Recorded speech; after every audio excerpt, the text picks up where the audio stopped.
처녀 뱃사공. 옛날, 아주 먼 옛날, 산과 강이 어우러진 아름다운 마을이 있었답니다. 그 마을엔 맑고 큰 강이 흘렀는데 강을 사이에 두고 사람들의 삶이 이어졌지요. 강 건너 논밭을 가기 위해서, 장터에 가기 위해서 사람들은 늘 배를 타고 건너야 했답니다. 그런 마을에 보기 드문 뱃사공이 한 사람 살고 있었어요. 놀랍게도 그 뱃사공은 여인이었지요. 모두가 처녀 뱃사공이라 불렀습니다. 그녀의 이름은 연화였어요. 갓 20살이 된 그녀는 아버지의 배를 물려받아 강을 오르내리며 사람들을 실어 나르는 일을 하였지요. 마을 사람들은 처음에 수근거렸답니다.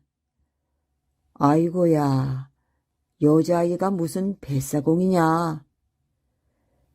그래도 배를 저을 힘은 있으려나 몰라.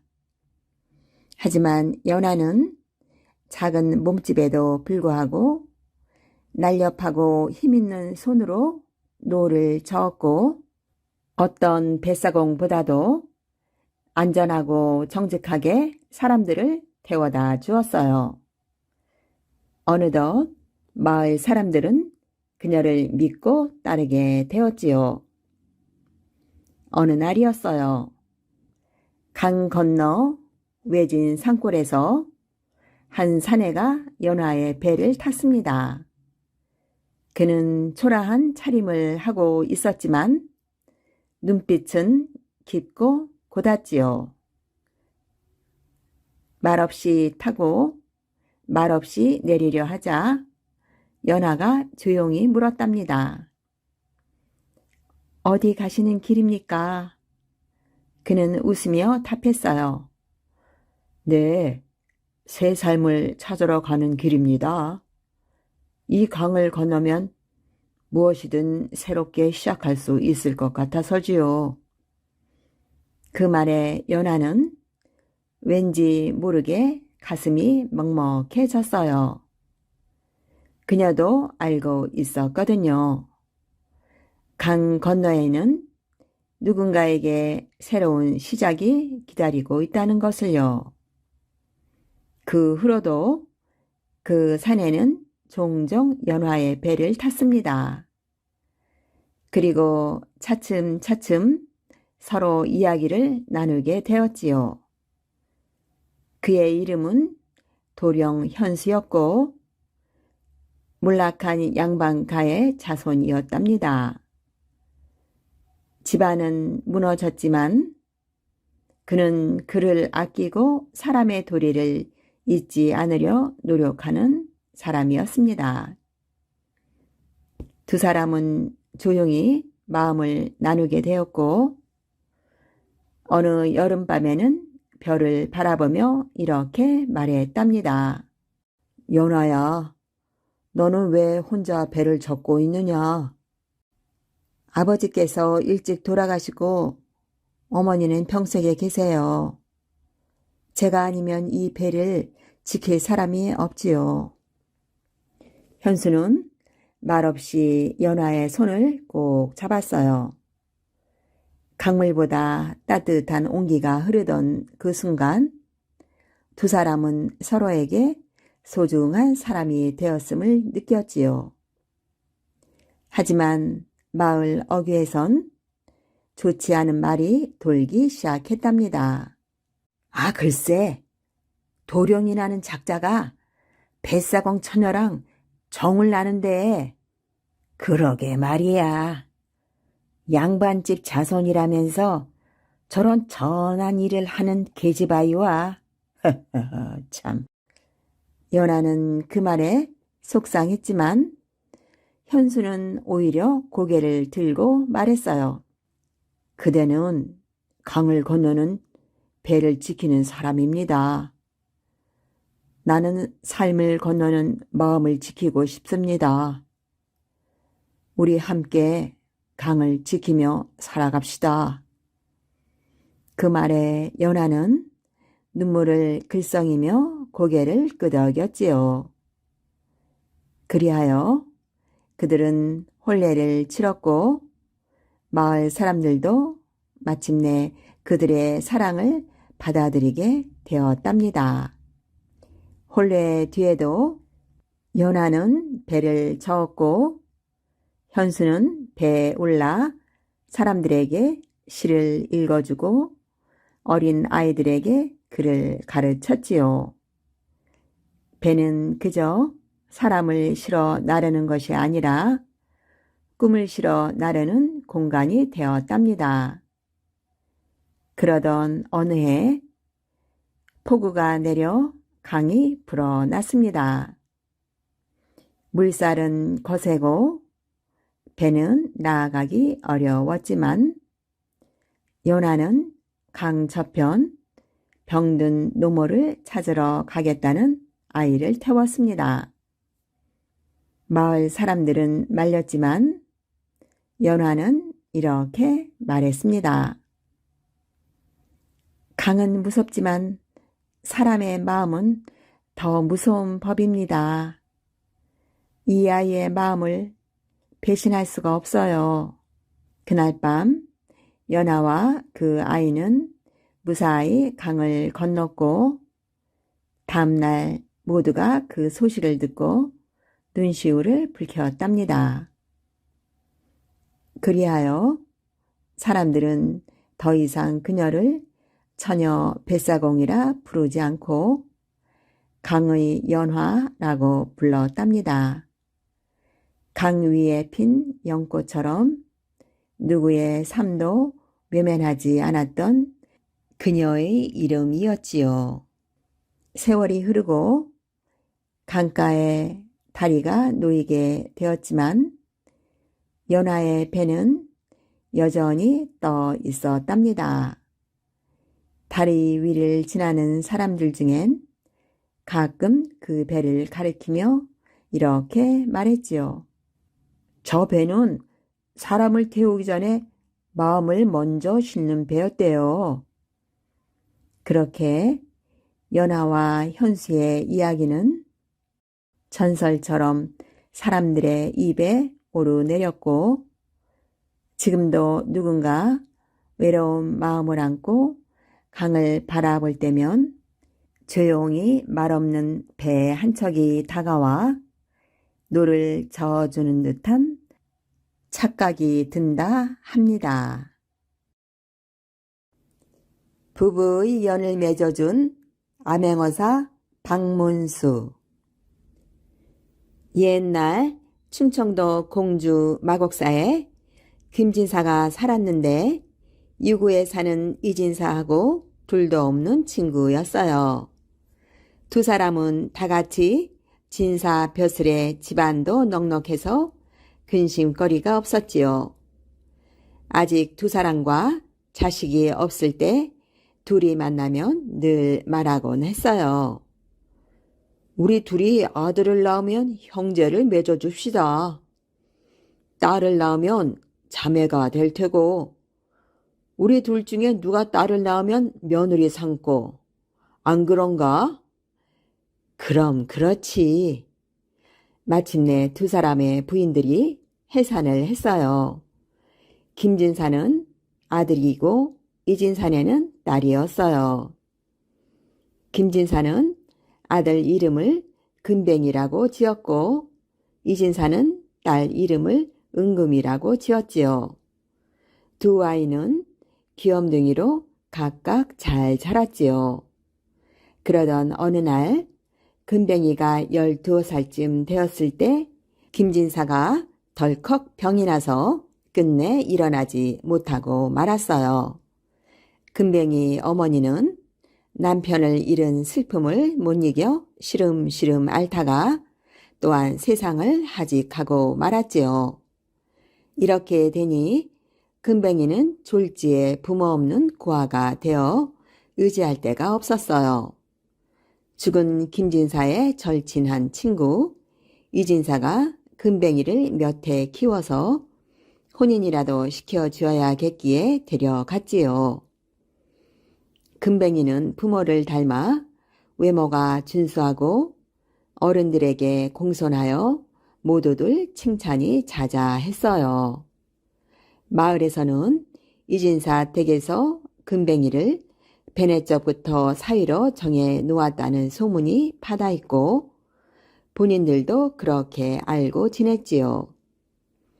이렇게 해서 어지간히 세월이 흘러 금뱅이와 은금이는 혼인할 나이가 되었어요. 그런데 어느 날 이진사 댁으로 청혼이 들어왔어요. 청혼을 해온 집으로 말하면 전라도에서는 이름 있는 가문에 부모 형제가 번듯했지요. 부모가 없는 금뱅이에 비할 바가 못 되었어요. 그러니 죽은 김진사와의 언약이 아니었으면 이 청혼을 마다할 이유가 없었지요. 이진사의 마누라는 좋은 혼처를 놓치기 아까운 생각이 들어서 마음을 바꾸었어요. 여보, 영감, 저 금뱅이는 아무개 하고 짝을 지어주고 우리에게는 그 전라도 대감집으로 혼인을 시킵시다. 처음에 이진사는 쓸데없는 소리 하지 말라고 했지만 마누라가 자꾸 밤낮으로 이런저런 핑계를 대면서 전라도 대감댁과 사돈하자고 말하니 승낙을 하고 말았지요. 드디어 혼인날을 받아놓게 되었어요.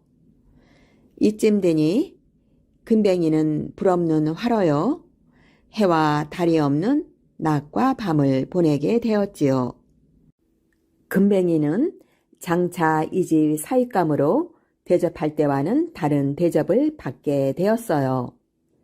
하루는 이진사 마누라가 금뱅이를 부르더니 말을 꺼냈어요.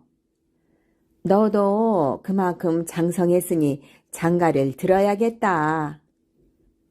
은금이는 전라도로 갈 텐데 어떻게 장가를 들겠습니까?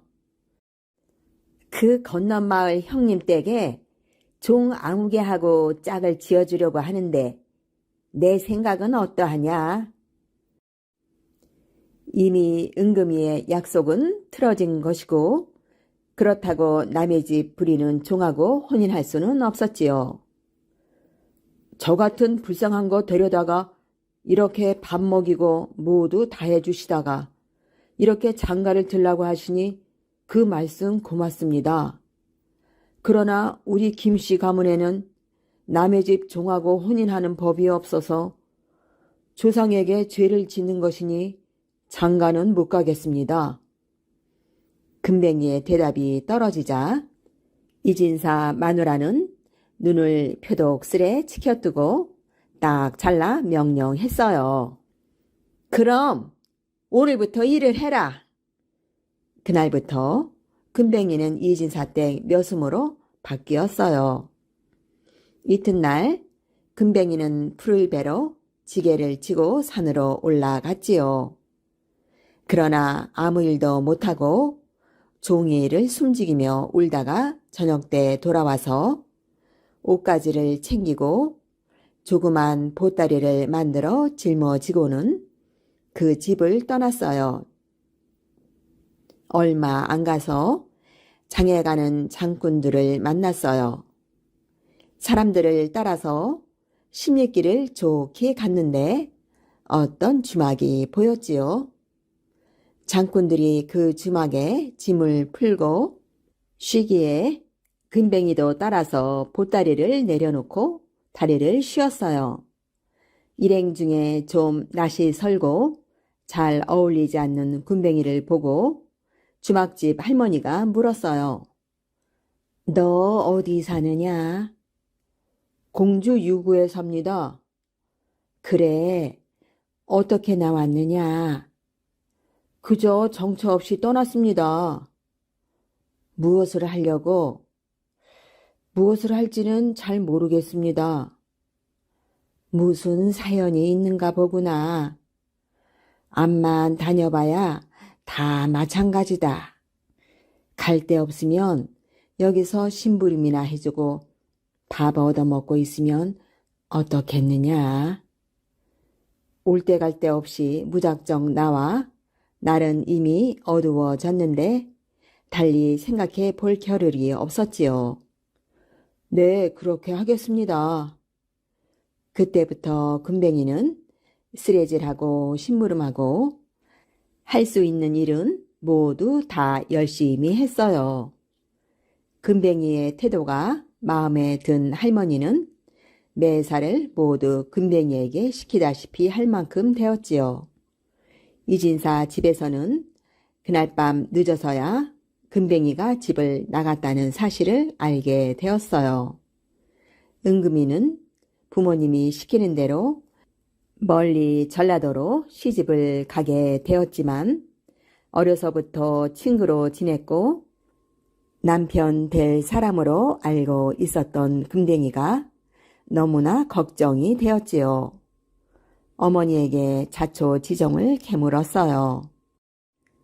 건넌마을 큰 아버님 댁에서 부리는 종 아무개하고 짝져 주신다고 해서 나갔다니 천부당 만부당한 일이었지요.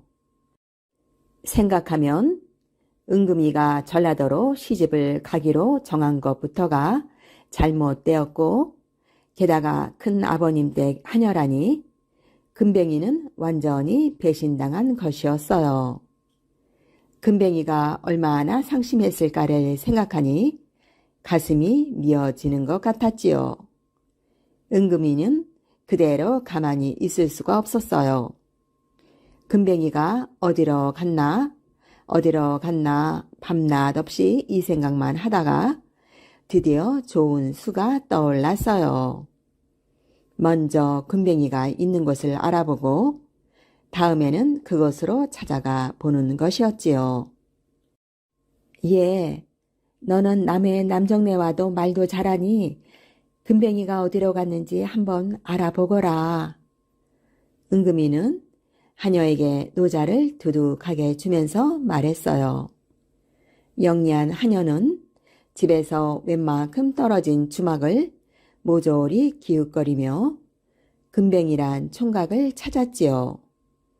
주막은 많은 사람들이 모여 소문을 듣고 퍼뜨리고 하는 곳이기 때문에 금뱅이를 찾기가 쉬울 것이라고 생각했는데 마침 금뱅이가 한 주막에서 일을 하고 있었으니 찾는 것은 어렵지 않았어요. 아씨, 금뱅이가 아무 주막집에서 심부름 해주고 밥을 먹고 있다고 합니다. 아, 그래? 너하고 나하고 남복을 하고 금뱅이를 찾아갈 것이니 오늘 밤 호랑이가 우리들을 물어간 것처럼 꾸며라. 문짝을 열어젖히고 창호지 문은 호랑이 팔뚝에 찢어진 것처럼 찢어주고. 그날 밤 두 여자가 남복을 하고 집을 떠나 금뱅이가 사는 주막으로 향했어요. 밤새 걸어서 금뱅이가 사는 주막에 닿은 것은 이른 새벽이었어요. 여기 금뱅이라는 사내가 있다고 해서 찾아왔습니다. 금뱅이는 왜 찾느냐? 내 친구인데 만나본 지 오래되어 찾아왔습니다.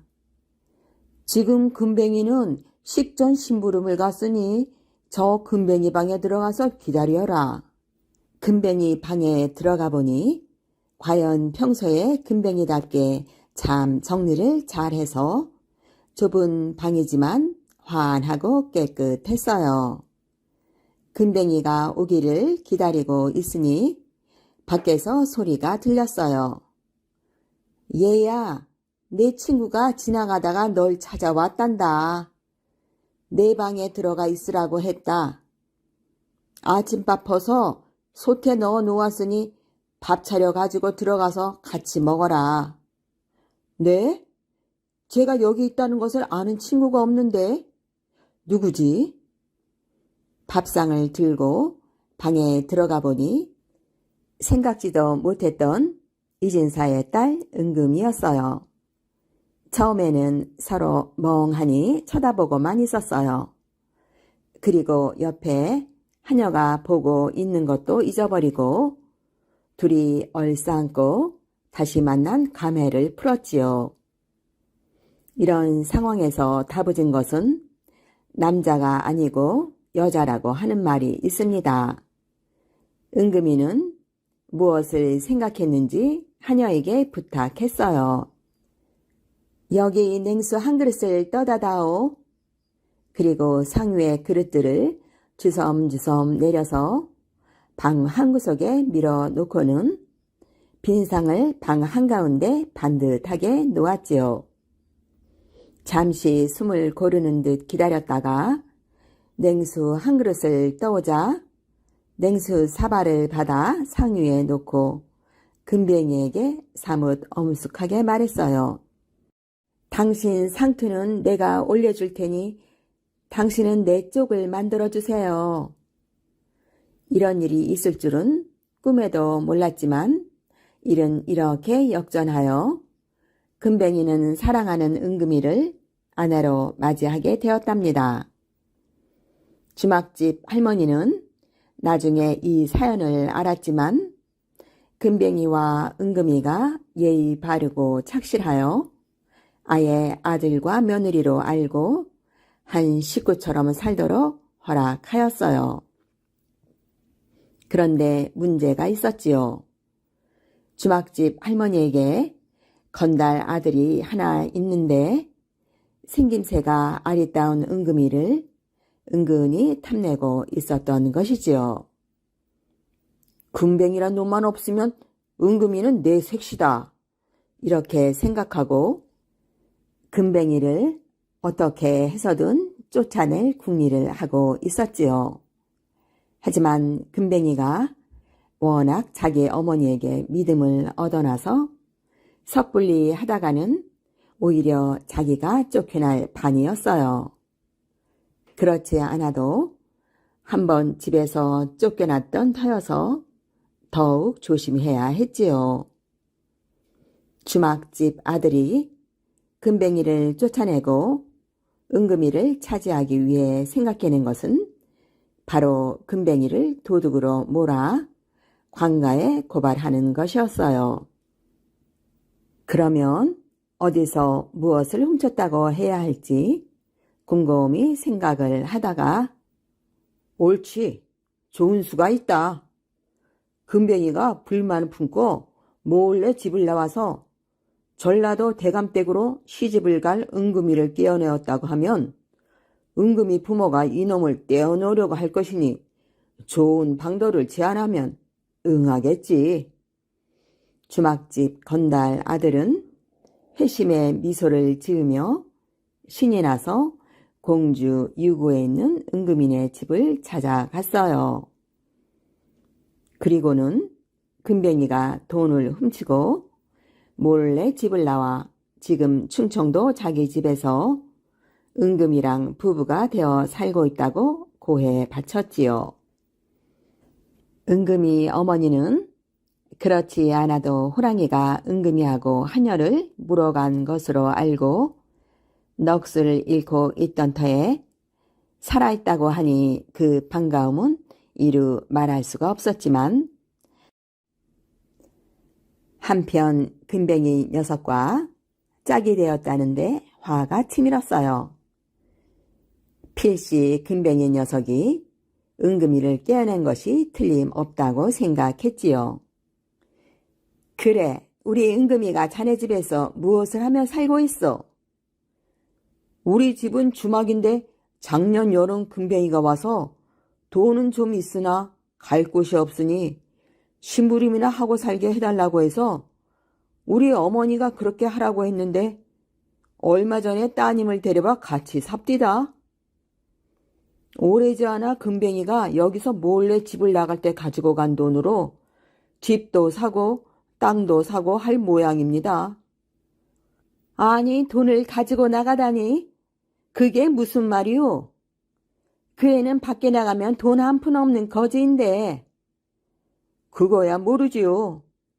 만일 내 돈께서 돈량이나 털어가지고 갔을지 아차, 내 정신 좀 봐. 돈꼬리와 항아리를 잘 간수하고 얼마였는지 세어두었어야 했는데 그 녀석이 광을 마음대로 드나들었으니 훔쳐서 도망간 것이 틀림없구나.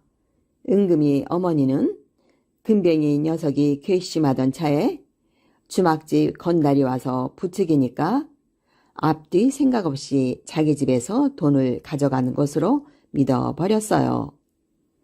광으로 허겁지겁 들어가와 돈이 든 항아리와 고리짝들을 젖히니 얼마나 없어졌는지 잘 분간은 가지 않았지만 없어진 것은 분명한 것 같았지요. 이때 건달이 또 말했어요. 마님, 좋은 수가 있습니다. 그놈을 관가에 고발하면 됩니다. 제가 공주까지 온 김에 관가에 고발하겠습니다. 그럼 그렇게 하게나. 젊은이, 그럼 우리 은금이는 어떻게 되나? 은금아 씨는 아무 상관이 없었죠. 금뱅이가 깨어냈으니까요. 좋은데 시집 보내면 그만입니다.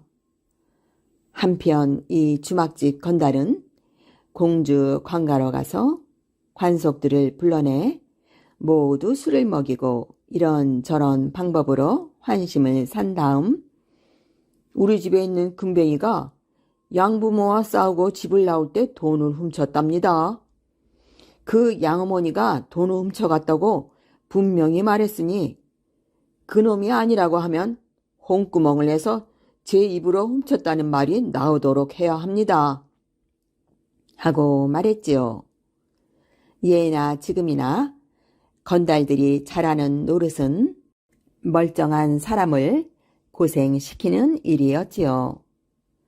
금뱅이는 관가에서 잡아다가 막 두들겨 패면서 누명을 뒤집어 씌우니 할 수 없이 도둑질을 했다고 거짓 자백을 하고 말았지요. 이쯤 되니 제일 난감한 사람은 은금이었어요. 불쌍하기 그지없는 금뱅이가 아닙니까?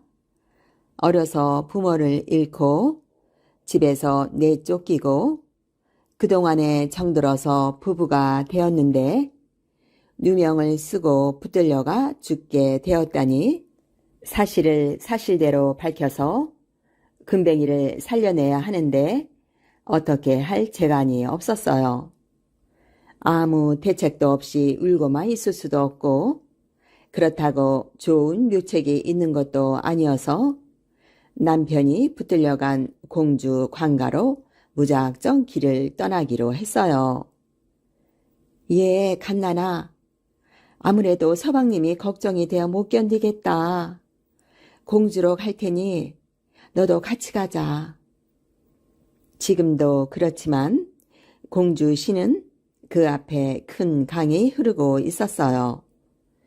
요즘은 다리를 놓아 자동차가 다니지만 옛날에는 배를 타고 건너야 했던 곳이지요. 은금이가 강가에 다다른 것은 달이 휘영청한 밤이었어요. 나룻배는 공주 쪽 선창에 매어 있는지 나루에는 배도 없고 뱃사공도 없었지요. 달빛 아래 강물은 무심히 흐르고 여름밤 풀벌레는 은금이의 처지를 아는 듯 모르는 듯 마냥 울어댔어요. 공주 관가로 가야 한다는 생각에 정신없이 걸었지만 이제 더 갈 수 없어 주저앉으니 서러운 생각에 목이 메었어요. 내 신세가 이다지도 기구할꼬. 눈물이 비오듯 쏟아졌어요. 간난이도 자신의 아픔처럼 느껴져서 소리내어 울었어요. 아씨, 그만 우세요. 그만 우세요. 하녀가 저도 같이 울면서 상전을 달랬지요. 그러나 속절없이 흘러나오는 눈물은 걷잡을 수 없었답니다. 이때 강 건너 저쪽에서 여자들의 울음소리를 듣고 나룻배를 저 이쪽으로 오는 사람이 있었어요. 나룻배에서 내린 사람이 말했지요. 이 밤중에 웬 부인애들이 이렇게 울고 있어? 우리 아씨를 모시고 공주 관가를 가려는데 배가 없어서요. 하녀는 우선 강을 건너는 것이 목적이어서 배를 얻어 타야겠다고 생각하고 배 이야기를 꺼냈어요. 배는 여기 내가 가져왔지 않소. 관가에 간다니 무슨 사연인가요? 은근이가 흑흑거리며 말이 없자 배에서 내린 사람이 달빛 앞에 마패를 비춰 보이면서 위엄있게 말했어요. 내가 맹어사다. 오는 사연을 말하거라. 억울한 일이 있으면 합당하게 풀어줄 것이니라. 은금이는 그때 안심하고 말을 하기 시작했어요. 우선 죄 없는 남편이 도둑 누명을 쓴 것을 풀어달라고 했지요. 그리고 남편이 어떻게 자라고 내쫓겼으며 그를 따라 집을 나와 부부가 되었다는 사연을 낱낱이 고했어요. 내가 이제 사정을 알았으니 걱정 마시오. 다음 날 아침 공주 관내 동원뜰에서 재판이 벌어졌어요. 구경꾼들 속에 은금이와 하녀 간난이도 보였지요. 오늘 재판은 암행어사가 직접 문초를 하고 판결을 내리는 특별 재판이었답니다. 그런데 뜻밖에도 죄인은 금뱅이가 아니고 공주 관하의 관속 중 우두머리 관리였어요. 내가 공주 관하에서 원의 권한을 대행하는 관리인가? 예, 그렇습니다. 금뱅이라는 죄인이 도둑질을 했다고 순수히 자백하던가? 즉사하게 맞지 않으면 자백하지 않기 때문에 곤장을 쳤습니다. 그러면 너도 즉사하게 맞아야 어째서 죄 없는 사람에게 누명을 씌웠는지 자백하겠구나. 여봐라. 이놈이 자백할 때까지 매우 쳐라. 한 대, 두 대 곤장을 내려치니 궁둥이 뼈가 으스러져서 그 아프기가 곧 죽을 것 같았지요. 이렇게 되니 우두머리 관리는 살려달라고 애걸하기 시작했어요. 죽을 죄를 지었으니 목숨만 살려주십시오. 저 보령 어디서 온 젊은이가 유구에 사는 이진사댁 마나님의 부탁이라면서 금뱅이가 이진사댁 광에서 돈을 훔쳐 도둑질에 도망나와 자기 집에 왔다고 했습니다. 같이 술을 먹는 자리에서 돈까지 주면서 도둑질을 안 했다고 하면 제 입으로 했다는 말이 나오도록 만들어야 이진사댁의 면목이 선다고 했습니다. 그러면 금뱅이는 죄가 있는 것이냐 없는 것이냐? 그것은 확실히 모르겠습니다. 그 사람 말투나 행색으로는 도둑질할 사람이 아니었습니다. 금뱅이를 풀어주어라. 암행어사 재판장에 이 말이 떨어지자 한 나졸이 금뱅이가 갇혀있는 옥사로 돌아가고 은금이와 간난이가 허우적거리며 뒤따라 갔어요. 이어서 암행어사의 호령이 떨어졌어요. 누구든 뇌물을 먹고 백성을 억울하게 만드는 관리는 엄하게 다스린다. 오늘 안으로 유구에 사는 이진사와 그 부인을 붙잡아 하옥시켜라. 내일 재판을 열 것이다. 은금이는 자기 부모님을 붙잡아 올리라는 암행어사의 명령은 듣지도 못하고 남편이 갇힌 옥사로 뛰어가 감격하여 금뱅이를 얼싸안고 기쁨의 눈물을 흘렸어요. 그 다음날 아침은 이진사 내외가 동원 뜰 아래 엎드려 암행어사의 재판을 받았어요. 암행어사의 판결에 따라 이진사 내외는 금뱅이를 사위로 맞이하고 여생을 딸내 내외와 화목하게 지냈지요. 그리고 아주 늙어서 세상을 뜰 때 있는 재산을 반씩 똑같이 나누어 반은 사위에게 반은 딸에게 유산으로 남기고 죽었다고 해요. 그때 그 암행어사의 이름이 그 유명한 박문수였다는 소문이 있습니다. 박연폭포와 박진사.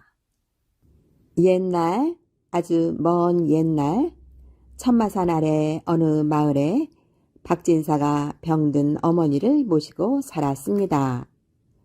어찌나 어머니를 정성으로 모시는지 마을 사람들의 칭찬이 자자했지요. 세상에 저런 효자가 어디 있어요. 인물은 또 어떻고 얼마나 훤칠하고 잘났는지. 에이그 그러면 뭐해. 병든 어머니 모시고 벼슬길에도 못 오르고 장가도 못 간 채 나이만 먹고 있으니 그랬답니다. 박진사는 병든 어머니를 모시느라 글공부 대신 농사일을 해야 했지요. 집이 가난하다 보니 시집 온다는 처녀도 없었답니다. 하지만 박진사는 불평 한마디 하지 않았어요. 그 대신 답답할 때면 한바탕 퉁소를 불어 마음을 달래곤 했답니다. 어느 무더운 여름 날이었어요. 박진사는 모처럼 친구들과 함께 천마산 골짜기로 물놀이를 가기로 했지요. 혼자 가자니 방 안에만 누워있는 어머니가 안쓰러웠어요. 어머니, 저와 함께 물놀이나 가시지요. 시원한 폭포수 아래에 계시면 몸도 마음도 한결 가뿐해지실 거예요. 아니네. 오늘은 어쩐지 몸이 더 무거운 게 내 걱정은 말고 벗들이랑 오랜만에 즐겁게 놀다 오게나. 어머니는 아들을 하루라도 마음 편히 쉬게 하고 싶었지요. 하는 수 없이 어머니를 집에 남겨둔 채 퉁소를 허리춤에 차고 집을 나섰답니다. 어머님, 그럼 다녀오겠습니다. 산길이 험하니 어두워지기 전에 산에서 내려오시게. 예, 그렇게 하겠습니다. 떠나는 아들의 뒷모습을 보며 어머니는 왠지 불안한 마음이 들었어요. 아들이 자신을 짐스러워하는 건 아닌지 저렇게 나갔다가 다시 돌아오지 않으면 어쩌나 별별 생각이 다 들었지요. 아유, 이제 내가 죽을 때가 되었나 보네. 내 아들은 그럴 사람이 아닌데 이 무슨 쓸데없는 걱정인고. 한편 친구들과 천마산에 오른 박진사는 시원하게 쏟아지는 폭포가에 자리를 잡았어요. 각자 집에서 장만해온 음식에 과일에 술 한 잔까지 들고 나니 친구들이 흥을 돋았어요. 거 오랜만에 자네 퉁소 소리 한번 취해봄세. 그거 좋지. 박진사, 어서 불어보게나. 친구들의 성화에 박진사는 눈을 지그시 감고 풍소를 불었어요. 이따금씩 들려오는 산새 소리, 시원한 폭포 소리에 섞여 퉁소 가락은 여느 때보다 더 구슬프고 아름다웠지요. 얼씨구 좋구나. 좋다. 박진사는 시간 가는 줄 모르고 풍소를 풀었어요. 어느새 뉘엿뉘엿 해가 지자 친구들이 자리를 털며 일어났어요. 여보게, 박진사, 해 떨어지기 전에 그만 내려가세. 친구들이 말을 건네도 박진사는 알아듣지 못했어요. 온갖 시름을 털어버리듯 퉁소 연주에 흠뻑 빠져든 것이지요. 신선이 따로 없네 그려. 우리 조용히 가자고. 저 친구야 또 언제쯤 이런 시간을 내겠나. 박진사, 우리 먼저 내려갈 테니 곧 뒤따라오게. 친구들은 박진사를 두고 먼저 산을 내려왔어요. 얼마나 시간이 흘렀을까요? 그새 하늘에는 휘영청 밝은 달이 떠올랐지요. 하지만 박진사는 꼼짝도 하지 않고 퉁소를 풀었어요. 그때였어요. 폭포 아래 깊은 연못이 출렁이기 시작했어요. 연못에 사는 용녀가 박진사 퉁소 소리에 잠에서 깨어난 것이지요. 아, 이 소리는 대체 어디서 나는 소리인가? 내 이 연못 속에서 천년이나 살았건만 이토록 마음을 움직이는 소리는 처음 듣는구나. 용녀는 이끌리듯 퉁소 소리를 따라 물 밖으로 나왔어요. 폭포가에 퉁소를 부는 박진사가 보였지요. 용녀는 넋을 잃고 박진사를 바라보았답니다. 저것은 인간이 아닌가? 인간이 저토록 아름다운 소리를 내다니. 그래, 저희를 연못으로 데리고 들어가 살아야겠다. 용녀는 용의 모습을 감추고 아리따운 아가씨의 모습으로 변했어요. 그리고는 퉁소 소리에 맞춰 너울너울 춤을 추며 박진사에게 다가갔지요. 인기척에 고개를 든 박진사는 그만 소스라치게 놀랐답니다. 이 깊은 산속에서 웬 아가씨가 하늘 푸른빛이 도는 옷을 입고 춤을 추고 있었으니까요. 아니, 이것이 꿈인가 생시인가? 아니면 내가 귀신에게 홀린 것인가? 박진사는 떨리는 손으로 허벅지를 꼬집어 보았어요. 꿈은 아니었지요. 그래서 용기를 내어 입을 열었어요. 그대는 누신지요? 놀라게 해드렸다면 죄송합니다. 소녀는 이 산속에서 약초를 캐며 사는 아버지와 함께 살고 있답니다. 퉁소 소리가 하도 구슬퍼서 그만. 허허, 공연히 내가 아가씨에게 폐를 끼쳤나 보오. 아니옵니다. 오히려 선비님의 퉁소 소리가 소녀를 기쁘게 해주었습니다. 염치 없지만 집에 누워 계신 병든 아버님께도 한 곡저 들려주신다면 소원이 얻겠습니다. 병든 아버님이라는 말에 박진사는 집에 계신 어머니 생각이 났어요. 그래서 선뜻 아가씨가 이끄는 대로 따라갔지요. 아가씨는 폭포수가 떨어지는 깊은 연못으로 점점 다가갔어요. 박진사는 고개를 갸웃하며 주위를 둘러보았지요. 아니, 집에 가자더니 폭포 아래로 가는 건 무슨 까닭이요? 이 근처에서 집이라고 못 봤는데. 선비님, 눈앞에 집이 있는데도 그런 말씀을 하십니까? 갑자기 아가씨가 박진사를 부둥켜 안았어요. 박진사가 놀라 아가씨를 떼어 놓으려 하자 아리따운 아가씨는 온데간데 없고 무시무시한 용이 모습을 드러냈어요. 너는 누구냐? 나는 이 연못 속에 사는 용녀이니라. 이곳에서 나와 함께 천년만년 살자꾸나. 이건 나라. 어서 이 손 놓지 못할까? 박진사가 안간 힘을 쓰며 발버둥 쳤지만 인간이 어찌 용의 힘을 당해낼 수 있겠어요. 용녀는 박진사를 안고 검푸른 연못 속으로 붕덩 뛰어들었지요.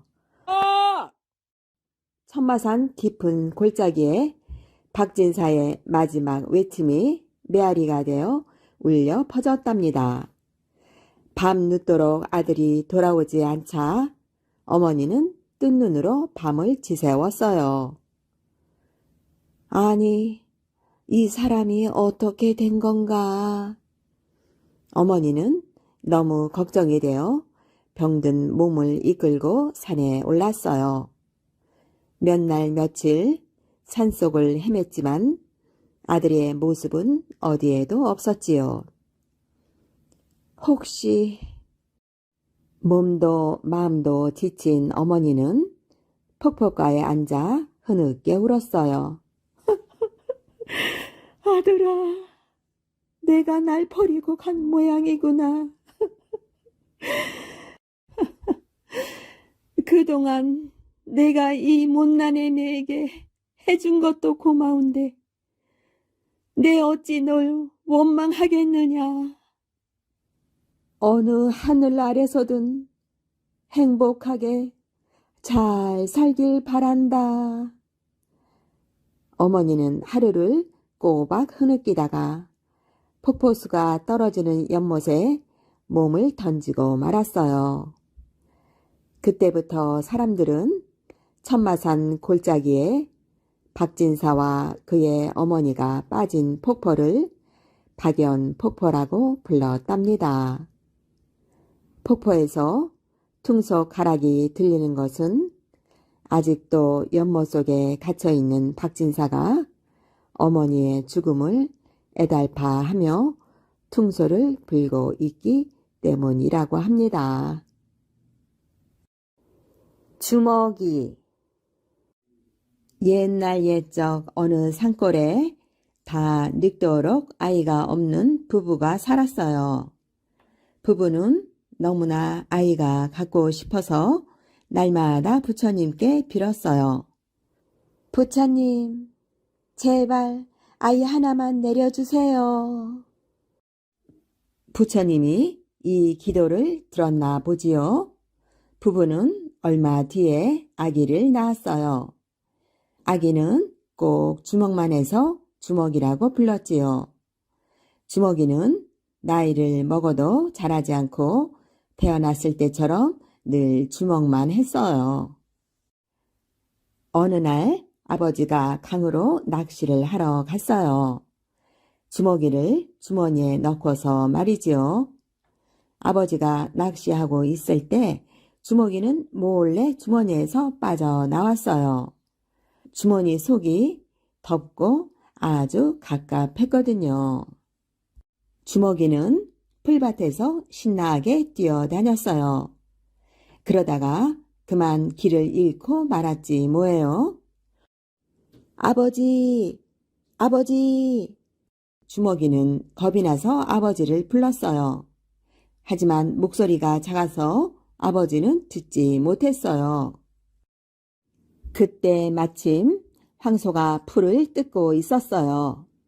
부스럭부스럭 소리가 나니까 주먹이는 아버지가 온 줄 알고 아버지! 아버지! 하고 달려갔어요. 주먹이는 풀에 가려 보이지도 않았어요. 황소는 풀을 뜯어먹다가 멋모르고 주먹이까지 삼켜버렸네요.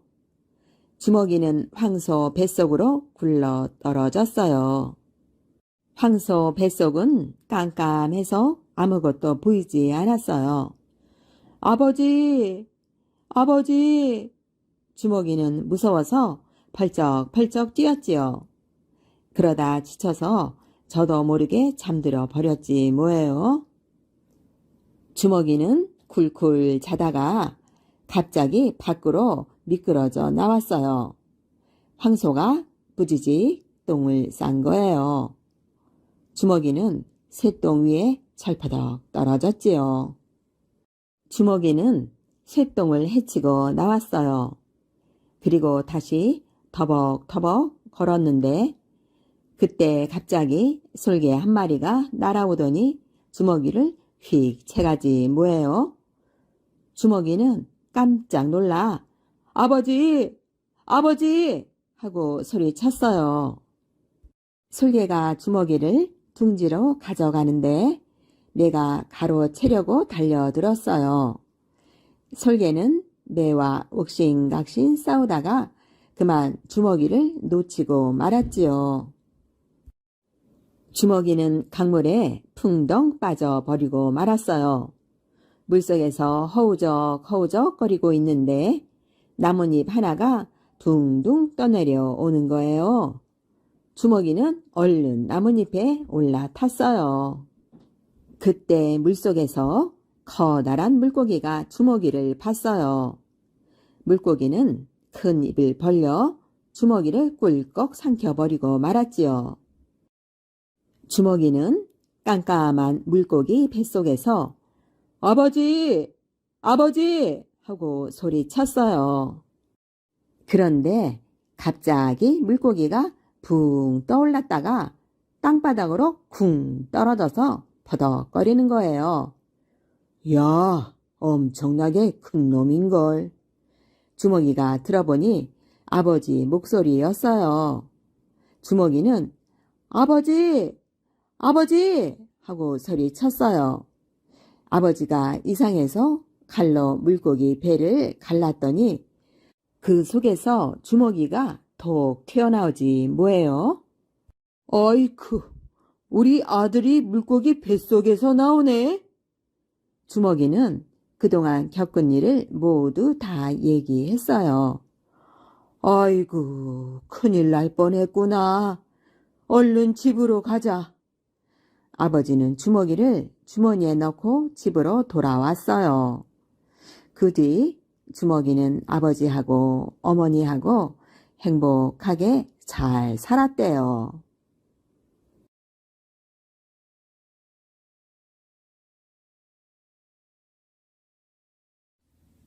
훌쩍 날아간다. 옛날 어느 곳에 할머니랑 할아버지랑 살았는데 둘만 사니까 심심하였어요. 그래서 하루는 할머니가 그랬답니다. 영감, 우리 심심하니 어디 가서 이야기 한 자루 사다가 서로 이야기나 하면서 살아봅시다. 그래서 할아버지는 이야기 한 자루 사러 집을 나섰답니다. 할아버지가 길을 가다가 어느 들판에 이르렀는데 보니까 논두렁에 앉아서 쉬는 사람이 있었어요. 할아버지는 그 사람 옆에 가서 물었지요. 여보슈, 이야기 하나 봐슈. 그랬더니 그럽시다 라고 하였어요. 그런데 이 사람 대답은 했지만 할 이야기가 없었어요. 그래서 가만히 앞만 보고 있는데 어디선가 황새 한 마리가 훨훨 날아와서 논 가운데 내려 앉았어요. 이 사람은 그걸 보고 훌쩍 내려앉는다고 했지요.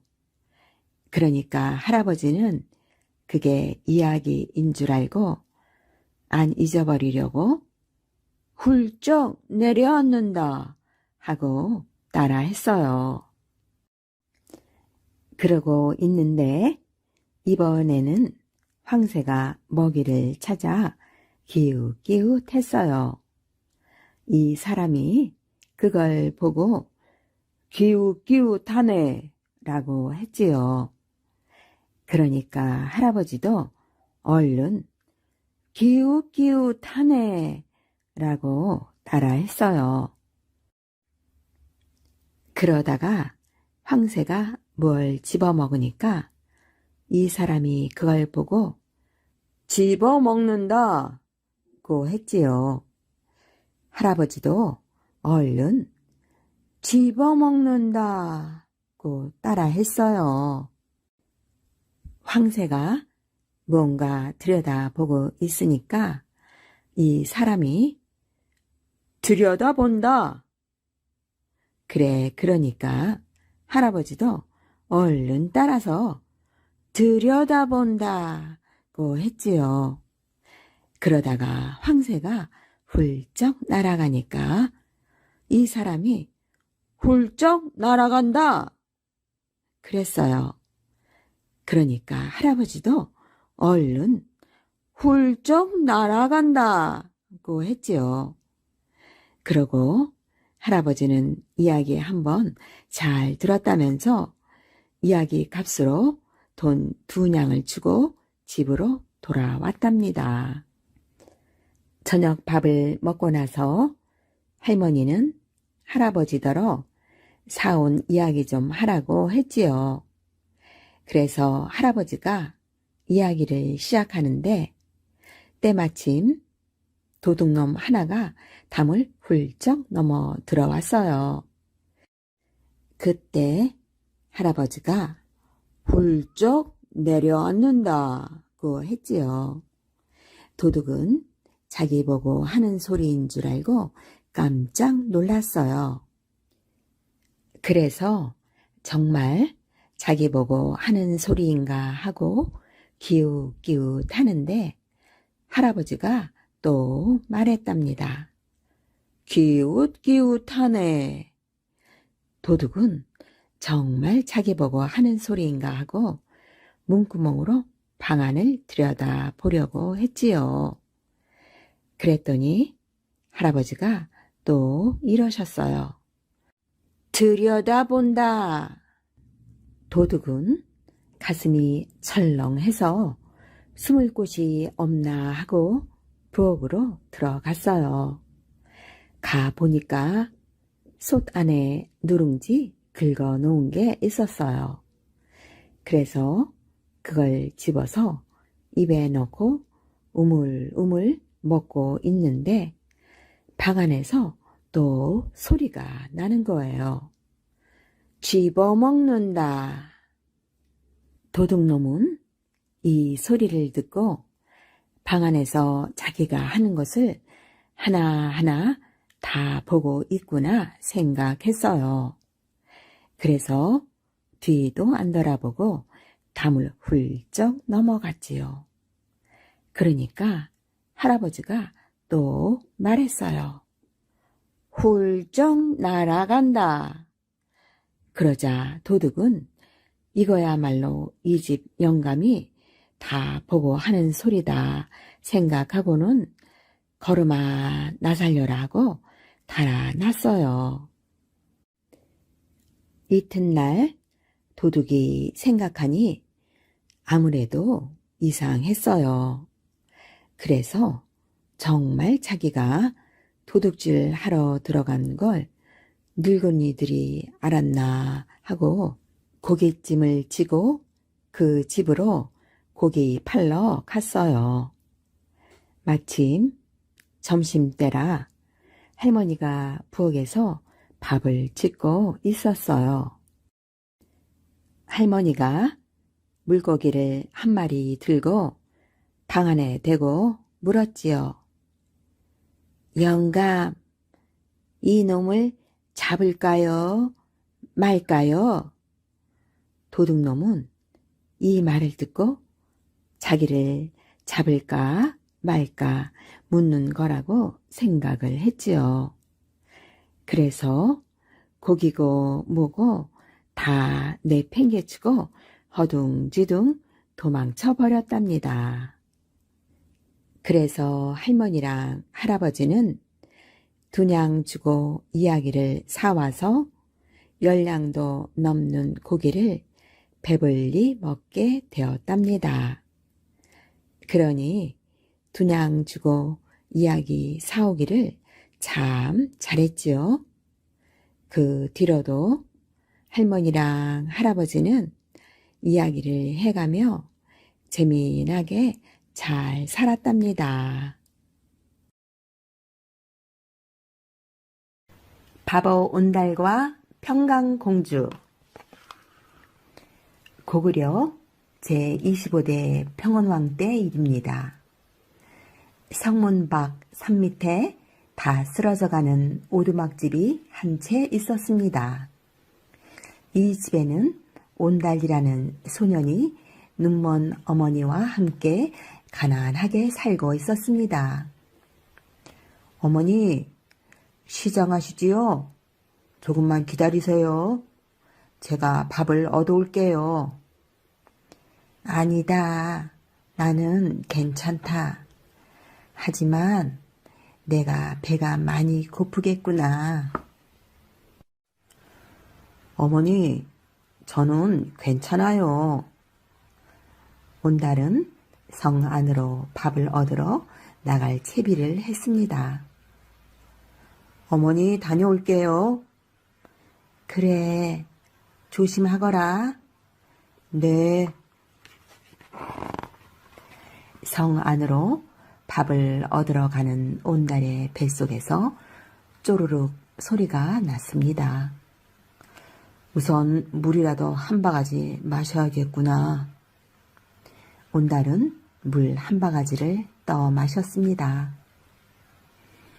물을 마시고 나자 뱃속에서 쪼르륵 소리가 나지 않았습니다. 자, 어서 성 안으로 가보자. 어머니가 얼마나 배고파 하실까. 혼자 남은 온달의 어머니는 말없이 눈물을 흘렸습니다. 불쌍한 녀석. 내가 앞을 볼 수만 있어도 어린 것이 날마다 밥동량은 안 다닐 텐데. 온달의 어머니는 가슴이 미어지는 듯 아팠습니다. 온달이 성 안으로 들어서자 아이들이 온달을 향해 우르르 몰려왔습니다. 야, 바보 온달이 나타났다. 온달아, 또 밥을 얻으러 왔니? 날마다 얻어만 먹으면 어떡해, 이 바보야. 아이들은 저마다 한마디씩 하면서 온달을 놀려댔습니다. 온달이 성 안에 나타나면 을의 아이들은 이렇게 길을 막고 놀려댔습니다. 그럴 때마다 온달은 놀려대는 아이들에게 사정을 했습니다. 얘들아, 비켜줘. 나는 밥을 얻으러 가야 해. 하하하. 그냥은 길을 비켜줄 수 없지. 그럼 그렇고 말고. 아이들은 더욱 짓궂게 온달을 붙잡고 놓아주지 않았습니다. 알았어. 다리가랑이 밑을 기어가라는 말이지? 하하하하. 잘 아는구나. 자, 내 다리가랑이부터 지나가거라. 아이들은 온달의 앞에 다리가랑이를 벌리고 섰습니다.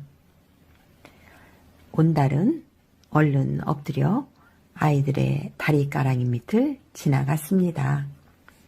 하하하, 바보는 어쩔 수가 없구나. 고구려에서 제일 바보는 바로 저 온달이야. 하하하. 아이들은 또 재미있다는 듯 웃음을 터뜨렸습니다.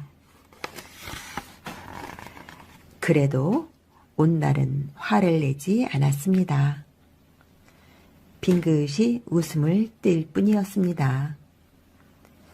이런 온달의 소문은 궁궐에까지 자자했습니다.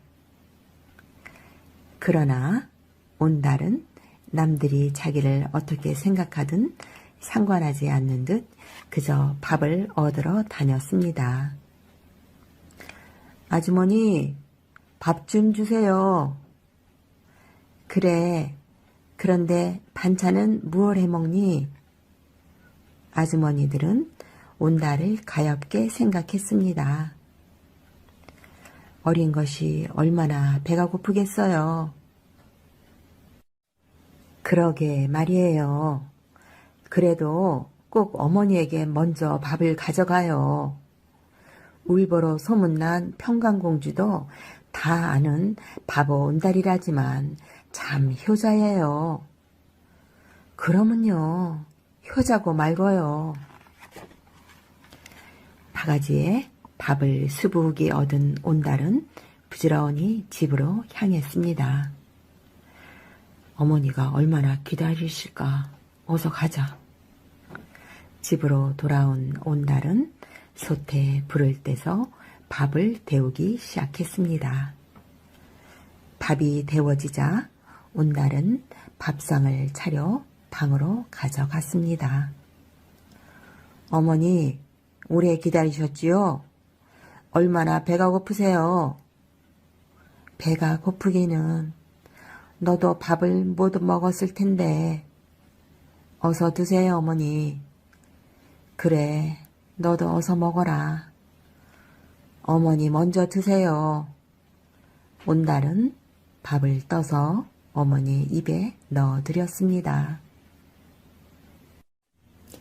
눈먼 어머니는 밥을 받아 먹으면서 눈물을 흘렸습니다. 온달아, 이젠 난 그만 먹겠다. 너나 먹어라. 어머니, 더 드세요. 전 마을에서 얻어먹어서 조금만 먹어도 돼요. 온달은 어머니에게 밥을 드리고 나자 이야기를 시작했습니다. 어머니, 제가 재미있는 이야기를 해드릴게요. 그러면서 마을에서 들은 이야기를 했습니다. 어머니, 궁 안에 평강이라는 울보 공주가 있대요. 그런데 뭐? 울보 공주? 네, 하루에도 수십 번씩 으앙 하고 울기만 한대요. 온달은 신이 나서 말했습니다. 어머니는 온달의 이야기를 듣고 입가에 웃음을 띄었습니다. 온달아, 임금님이 속이 상하시겠구나. 그러게 말이에요. 사람들은 제가 너무 잘 웃는다고 하는데 평강공주는 너무 잘 우니 저와는 반대예요. 궁 안에 사는 공주가 무슨 울 일이 그렇게도 많을까? 어머니는 머리를 갸우뚱했습니다. 그러나 평강공주가 울바라는 소문은 거짓말이 아니었습니다. 임금님과 왕비님은 평강공주를 귀여워했지만 어쩐 일인지 평강공주는 울기를 잘했습니다. 임금님과 왕비님은 공주가 울기 시작하면 어떻게 해야 좋을지 몰라 쩔쩔맸습니다. 어허, 또 울음보를 터뜨리는군. 공주야, 내가 자꾸 울면 호랑이가 나타나 물어갈 거다. 그러나 공주는 이런 말에는 아랑곳 없이 계속 울어댔습니다. 어느 날 임금님은 우는 공주를 달래다 못해 바보 온달 이야기를 꺼냈습니다. 공주야, 내가 자꾸 울면 바보 온달한테 시집을 보낼 거다. 그러자 공주는 울음을 뚝 그쳤습니다. 왕비, 공주가 울음을 그쳤구려? 네, 호랑이보다 바보 온달이 더 무서운가 봐요. 그때부터 임금님과 왕비님은 평강공주가 울 때면 바보 온달 이야기를 했습니다. 그러면 신기하게도 평강공주는 크게 울다가 울음을 그쳤습니다. 거참 신기한 일이군. 바보 온달 이야기만 하면 공주가 울음을 그친단 말이야. 하하하. 임금님은 껄껄 웃었습니다. 어느덧 세월이 흘러 평강공주는 15살이 되었습니다. 왕비, 공주가 벌써 15살이 되었구려. 네, 물보라고 놀림을 받더니 어느덧 어엿한 처녀가 되었어요. 바보 온달이 아니면 공주는 정말 울보가 될 뻔했소. 임금님은 날이 갈수록 점점 더 얼굴과 마음씨가 고와지는 공주가 사랑스러웠습니다. 왕비, 이제 우리 공주도 짝을 찾아야 할 나이가 되지 않았소? 네, 상감마마께서 좋은 배필을 골라주시지요. 임금님은 왕비님과 의논을 했습니다. 그러던 어느 날 임금님은 평강공주를 가까이 불렀습니다. 공주야, 이제 너도 시집을 가야 할 나이가 되었구나. 더욱 몸가짐을 바르게 하고 마음의 준비를 하고 있거라. 아바마마, 제 마음속에는 이미 정해놓은 사람이 있습니다. 뭐? 그게 무슨 말이냐? 정해놓은 사람이 있다니? 임금님은 처음에는 자신의 귀를 의심했습니다. 공주야, 다시 한번 말해보아라. 그래, 그게 누구란 말이냐? 아바마마, 제 마음속에 있는 사람은 다름 아닌 온달 도령입니다. 뭐? 온달? 바보 온달 말이냐? 임금님은 어이가 없어 할 말을 잃었습니다. 한참 뒤에 임금님은 다정한 말로 평강공주를 타일렀습니다. 공주야, 그건 안 된다. 아바마마, 제가 어릴 적부터 아바마마는 저를 온달 도령에게 시집을 보낸다고 하셨지 않습니까? 그건 내 울음을 그치게 하려고 그런 거다. 임금님은 평강공주에게 다시 한번 다짐을 했습니다. 공주야, 바보 온달과는 혼인을 할 수 없다. 아바마마, 보잘것없는 백성들도 말을 꺼내면 그대로 지킵니다. 하물며 아바마마는 이 나라의 임금님이시온데 임금님께서 스스로 한 말씀을 지키지 않으시면 어찌합니까? 평강공주는 눈물을 흘리며 애원했습니다. 아바마마, 저는 아바마마가 온달 도령의 이야기를 할 때마다 그분의 이름을 가슴에 깊이 새겼습니다. 임금님은 더 이상 참지 못하고 화를 내고 말했습니다. 듣기 싫다.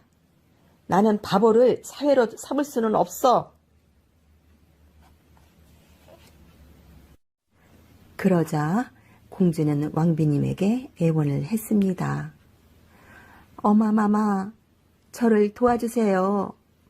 온달 도령의 아내가 되게 해주세요. 그러나 왕비님은 아무 말도 할 수 없었습니다. 임금님은 더욱 화가 났습니다. 괘씸하다. 평강공주는 이제 내 딸이 아니다.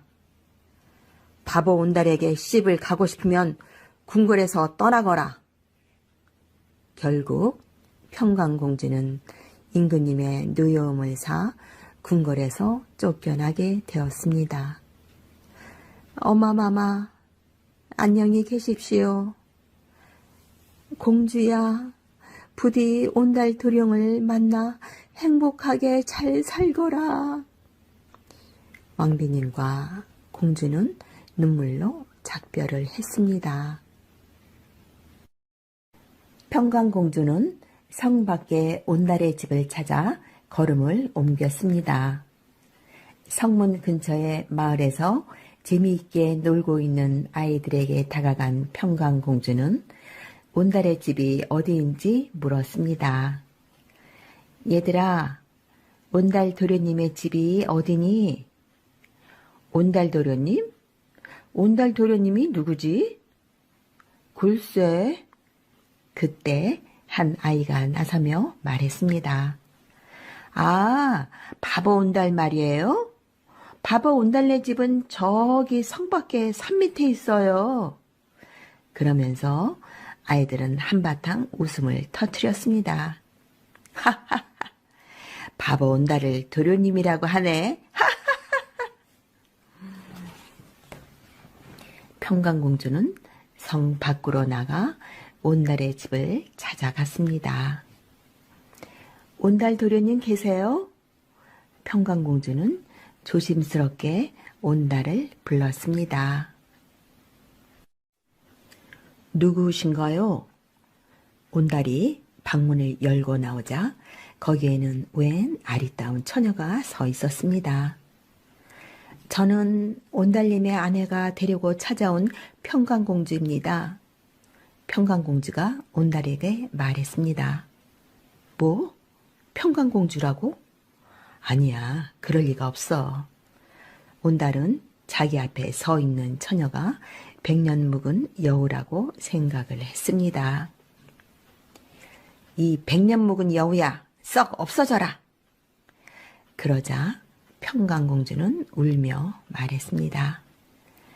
도련님, 저는 어려서부터 도련님의 아내가 되려고 생각했던 평강공주예요.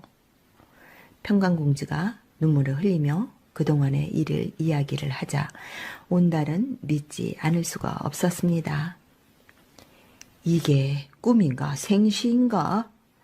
공주가 나의 아내가 되다니. 마침내 평강공주는 온달의 아내가 되었습니다. 평강공주가 남편에게 말했습니다. 서방님, 이제 글 공부도 하시고 무술도 익히셔야 합니다. 그리고 나라에서 여는 사냥대회에서도 그 솜씨를 보이셔야 합니다. 알았소. 온달은 아내의 말대로 글 공부를 하고 무술을 익혔습니다. 그로부터 몇 년 뒤 임금님과 여러 신하들이 참석한 가운데 사냥대회가 열렸습니다. 온달은 그동안 갈고 닦은 솜씨로 번개처럼 말을 달리며 사냥을 했습니다. 여봐라, 저 번개 같은 젊은이는 누구냐? 상감마마, 아무도 그가 누구인지 모르옵니다. 그래? 그럼 사냥이 끝나면 내게 데려오너라. 네, 상감마마. 이윽고 사냥이 끝났습니다. 많은 젊은이들이 구름처럼 모여 사냥을 했지만 이번 대회에서 온달을 따를 자가 아무도 없었습니다. 온달은 신하를 따라 임금님 앞으로 나아갔습니다. 온달은 신하를 따라 임금님 앞으로 나아갔습니다. 그대는 어디에 사는 누구인고? 임금님이 온달에게 물었습니다. 네, 저는 성문 밖에 사는 온달이옵니다. 지금 온달이라고 했느냐? 그대가 정녕 온달이란 말이냐? 네, 제가 평강공주의 남편 온달이옵니다. 온달은 당당하게 대답을 했습니다. 임금님은 고개를 끄덕였습니다. 며칠 뒤 임금님은 노여움을 풀고 온달과 평강공주를 궁으로 불렀습니다. 그동안 얼마나 고생들이 많았느냐. 이제 너희들은 내 딸이요, 사위다. 그 뒤 온달과 평강공주는 궁궐에서 정식으로 혼례식을 올렸습니다. 그리고 온달은 당당히 고구려의 장군이 되어 평원왕을 보필하였습니다. 세월이 흘러 평원왕은 세상을 떠났고 평강공주는 남동생 영양왕이 왕위를 이었습니다. 그런 어느 날 임금님은 온달 장군을 조용히 불렀습니다. 온달 장군, 신라에 빼앗긴 옛 영토를 다시 찾아야겠소. 상감마마, 제가 고구려의 옛 영토를 되찾겠습니다. 고맙소. 온달 장군이라면 고구려의 옛 영토를 꼭 되찾을 수 있을 거요. 온달 장군은 마침내 수많은 병사들을 이끌고 싸움터로 나갔습니다. 고구려 병사들이여, 용감히 싸워 우리의 옛 영토를 다시 찾자. 온달 장군이 큰 소리로 외쳤습니다. 그러자 우레와 같은 함성이 병사들 사이에서 터져 나왔습니다. 와! 와! 드디어 싸움이 시작되었습니다. 에이, 받아라! 으아! 온달 장군이 가는 곳마다 신라군들은 힘없이 쓰러졌습니다. 싸움은 치열했습니다. 화살이 비오듯 쏟아지며 여기저기서 비명소리가 들렸습니다. 이때 화살 하나가 날아와 온달 장군의 이마에 꽂혔습니다. 아, 장군님! 온달 장군은 끝내 숨을 거두고 말았습니다. 그런데 병사들이 시신을 다른 곳으로 옮기려 했을 때 웬일인지 시신은 꼼짝하지 않았습니다. 평강공주가 싸움터로 달려왔습니다. 서방님, 나라를 위해 목숨을 바치셨군요. 이제 나와 함께 고향으로 돌아가세요. 그제야 온달 장군의 시신은 움직여 고향의 양지 바른 곳에 묻혔습니다. 호랑이 형님, 옛날 어느 산밑 초가집에 어머니와 외동아들 둘이서 오순도순 살고 있었어요. 하루는 아들이 산속에서 밑동 굵은 나무를 베느라 퍽퍽 토끼질이 한창인데 바로 등 뒤에서 엉 소리가 들려왔어요. 아들은 후들후들 떨면서도 정신을 똑바로 차렸지요. 호랑이는 금방이라도 아들을 잡아먹을 듯이 입을 쩍 벌리며 덤벼들었어요. 여기서 죽으면 홀로 계신 어머니는 어찌할꼬? 아들은 그대로 죽을 수가 없었지요. 머리를 이리저리 획획 굴렸어요. 죽기 아니면 살기다 싶었지요. 아들은 호랑이 앞에 철퍼덕 엎드리며 소리쳤어요. 아이고, 형님, 그동안 만나고 싶었는데 오늘에 겨우 뵙는군요. 호랑이는 한 입에 꿀꺽 하려다 말고 왕방울 만한 눈을 휘둥그레 고개를 갸우뚱했어요. 형님이라니? 내가 왜 내 형님이야? 난 호랑이, 넌 사람인데 어째 형제란 말이냐? 아들은 살고 보자 싶어 열심히 둘러댔지요. 형님은 원래 사람이었답니다. 호랑이가 되어 기억을 잃으신 게지요. 어머니는 오래전에 나무하러 가신 형님이 호랑이가 되는 꿈을 꾸셨답니다. 아들은 호랑이 눈에 난 흉터를 흘낏 보고는 눈물까지 글썽이며 말을 이었습니다. 형님은 어릴 때 다쳐서 눈에 흉터가 났대요. 오른쪽 눈에 흉터가 있는 호랑이를 만나면 내 형님인 줄 알라고 어머니는 늘 이러셨지요. 아, 형님, 어머니는 밤낮 없이 형님 걱정하느라 몸까지 약해지셨답니다. 가만 듣고 보니 호랑이는 정말 자기가 사람이었던 것 같았어요. 호랑이는 갑자기 어머니가 보고 싶어져서 목이 메고 눈물이 줄줄 흘렀지요. 엉, 엉. 아우야, 오늘 널 만나지 못했으면 평생 내가 사람이었던 줄도 모르고 살 뻔했다. 지금 당장 달려가서 어머니를 뵙고 싶다만 몸이 약하시다니 나를 보면 많이 놀라실 게야. 그러니 부디 아우 내가 내 몫까지 효도를 해다오. 아들은 이제 살았다 싶어 가슴을 쓸어 내렸지요. 호랑이는 아들을 멀찌감치 뒤따라가며 집 앞까지 발에다 줬어요. 다음날 새벽 대바람에 눈 비비며 마당에 나섰더니 글쎄 커다란 멧돼지 한 마리가 떡하니 놓여있지 않겠어요? 아들은 웬걸까? 갸웃거리다가 이마를 탁 쳤어요. 아하, 어제 그 호랑이가 어머니 드시라고 갖다 놨구나. 호랑이의 마음 씀씀이가 참 놀랐지 뭐예요. 아들은 호랑이 말대로 어머니를 더 잘 모시리라 결심했어요. 그날부터 호랑이는 눈비 몰아치는 날조차 하루도 빠짐없이 크고 작은 산짐승들을 물어다 주었어요. 고기는 어머니와 아들이 구워 먹고 삶아 먹고 털가죽은 벗겨서 장에 내다 팔았지요.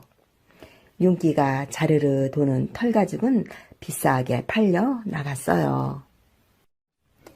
호랑이가 매일같이 잡아다 주는 짐승 덕에 잘 살게 된 아들은 참한 색시와 혼인도 했어요. 그러다 보니 아들은 마음속 깊이 호랑이를 진짜 형님처럼 여기게 되었어요. 어느덧 세월이 흘렀지요. 어머니는 나이가 들어 그만 몸져 눕고 말았어요.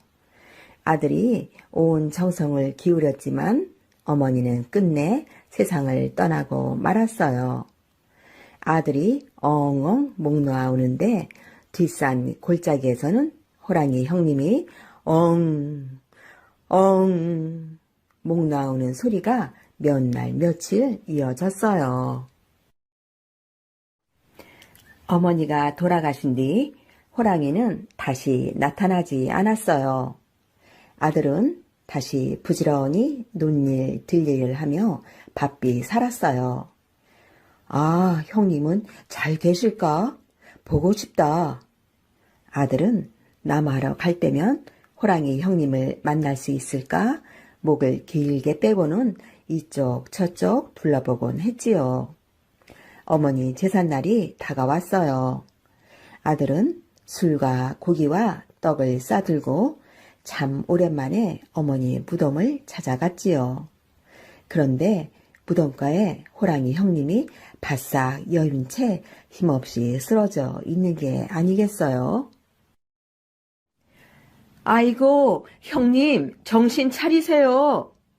아들은 호랑이를 껴안고 펑펑 울고 말았어요.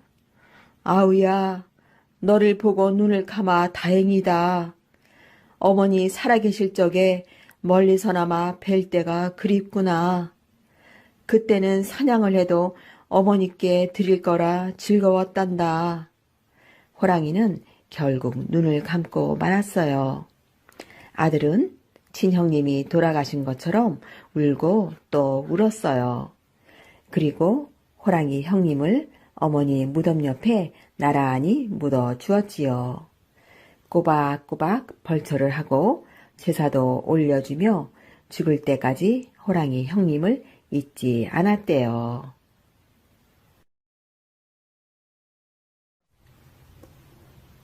호랑이와 빗구러미. 옛날 어느 마을에 하루 한 끼도 못 챙겨 먹는 가난뱅이 양반이 살았어요.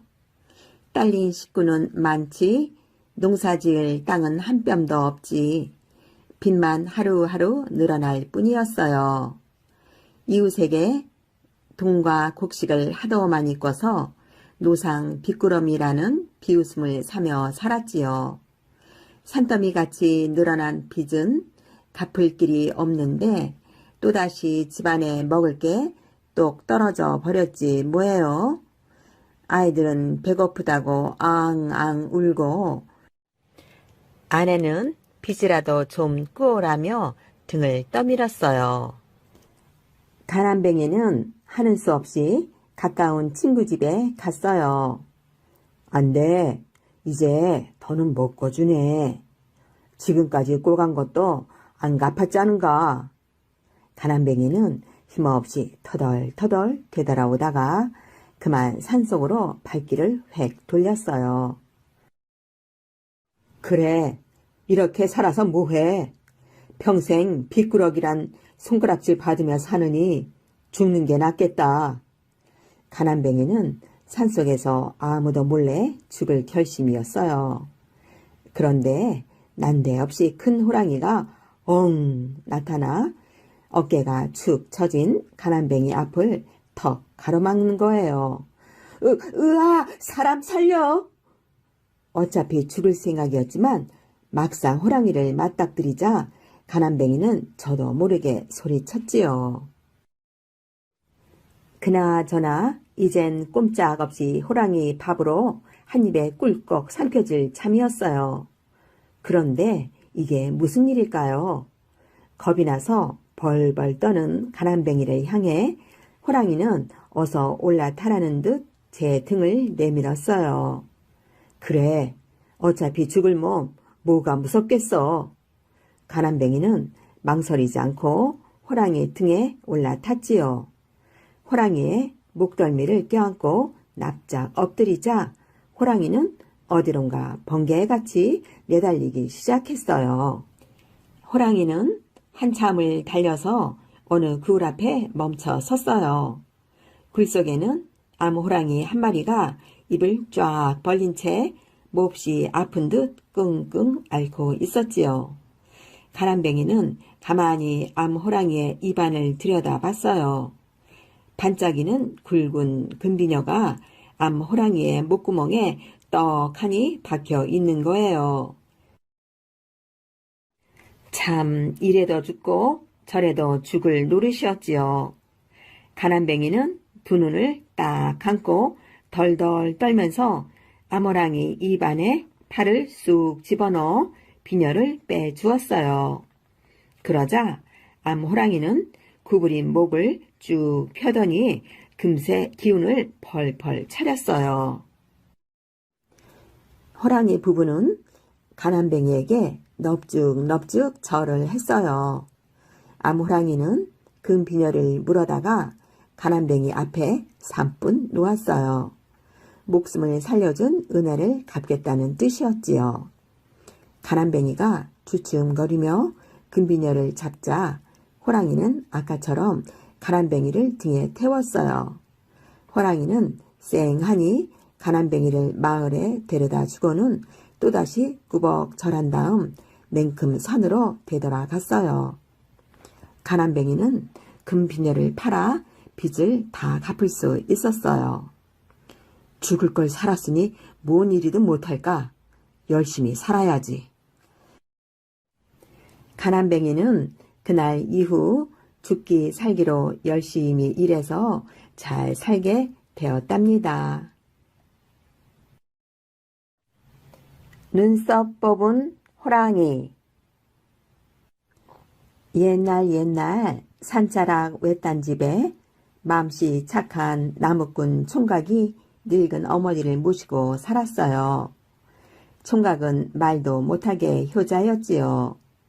겨울이면 어머니가 추울세라 새벽같이 장작을 짚어 방을 데우고 한여름엔 더울세라 팔이 아프도록 부채를 훨훨 붙여드렸지요.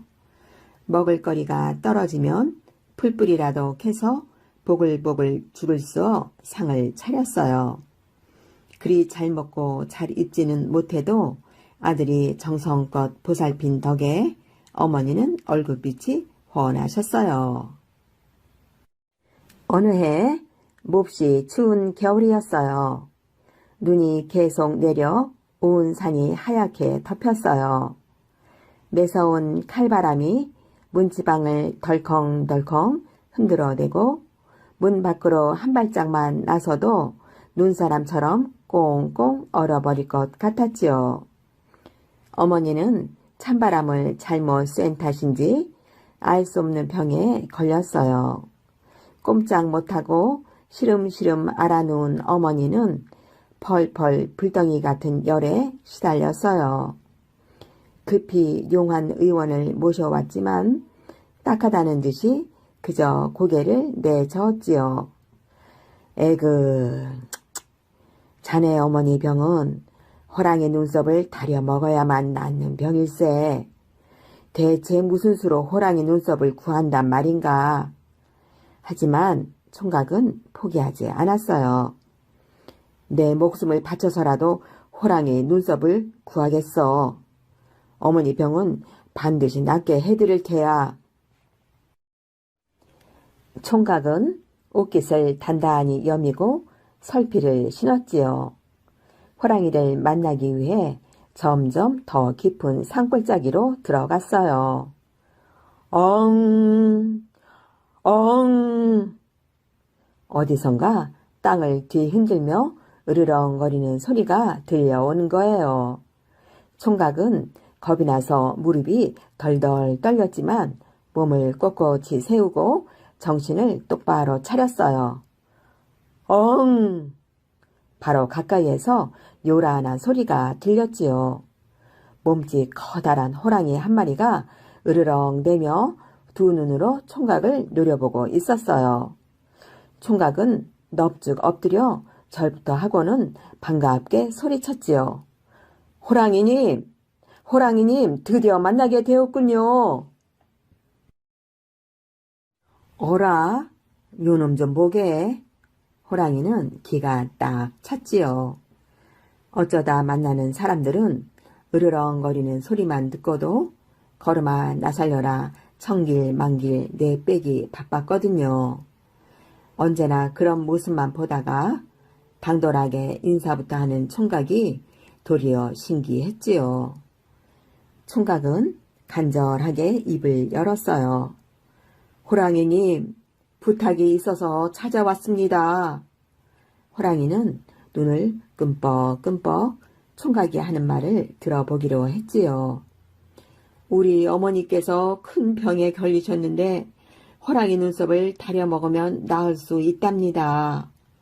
호랑이님 눈썹을 얻어 어머니께 다려드린 다음 제 목숨을 호랑이님께 바치겠습니다. 호랑이는 엎드려 비는 총각을 가만히 내려다보더니 갑자기 눈물을 툭툭 떨어뜨렸어요. 너를 보니 병들어 돌아가신 어머니가 생각나는구나. 내가 너처럼 목숨을 아끼지 않는 효자였다면 지금 어머니가 살아 계실지도 모르지. 호랑이는 몸을 납작 낮춰 총각을 등에 태우고는 산 아래로 쏜살같이 내달렸어요. 자, 이 눈썹을 어머니께 다려드려라. 호랑이는 총각에게 굵은 눈썹을 쑥 뽑아 주었어요. 총각은 문 앞에서 호랑이에게 말했지요. 호랑이님, 호랑이님, 고맙습니다. 잠시만 여기서 기다리십시오.